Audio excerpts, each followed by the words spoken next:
बातमी कोल्हापुरातून आहे। कोल्हापूरच्या अंबाबाई मंदिर संवर्धन कामामध्ये त्रुटी आढळल्याने सामाजिक कार्यकर्ते आक्रमक झाले होते। पुरातत्व अधिकाऱ्यांना या आक्रमक झालेल्या कार्यकर्त्यांनी आणि सामाजिक क्षेत्रात काम करणाऱ्या लोकांनी जाब विचारलाय।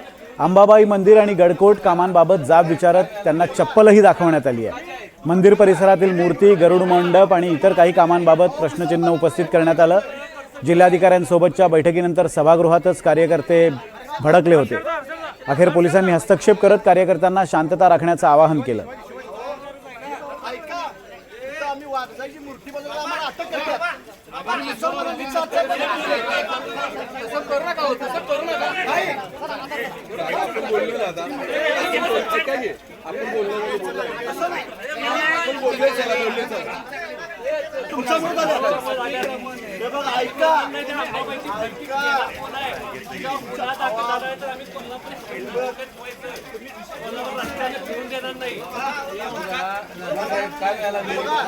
आणि या सगळ्या गोंधळाबाबत बोलण्यासाठी आपल्यासोबत विशाल पुजारी आपले प्रतिनिधी आहेत। विशाल, कोणत्या मुद्द्यावरनं वाद झालेला आहे? गरुड मंडप आणि मूर्तीच्या संवर्धनासंदर्भातले काही आक्षेप होते, नीट ऐकून न घेतल्यामुळे हा वाद झालाय। काय नेमका आता यावर तोडगा निघालाय?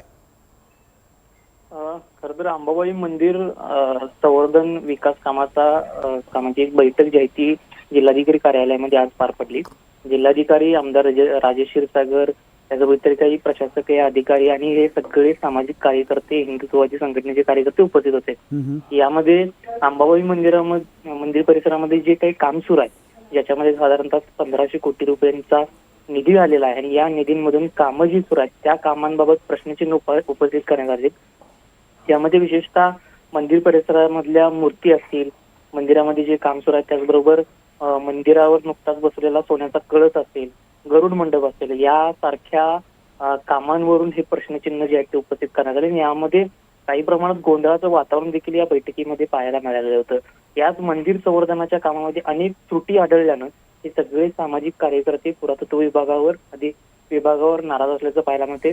संतप्त कार्यकर्त्यांनी अक्षरशः या अधिकाऱ्याला चप्पल देखील दाखवली आणि कोल्हापूर अगदी कार्यकर्ते संतप्त झाले होते। अधिकाऱ्यांनी आपलं नीट म्हणणं ऐकून घेतलं नाही असा त्यांचा आक्षेप होता। अखेर पोलिसांनी हस्तक्षेप केला, त्यामुळे पुढचा अनर्थ टळला। पण कार्यकर्त्यांनी आपली बाजू मांडण्यासाठी स्वतंत्रपणे बैठक घ्यावी अशी मागणी केली आहे।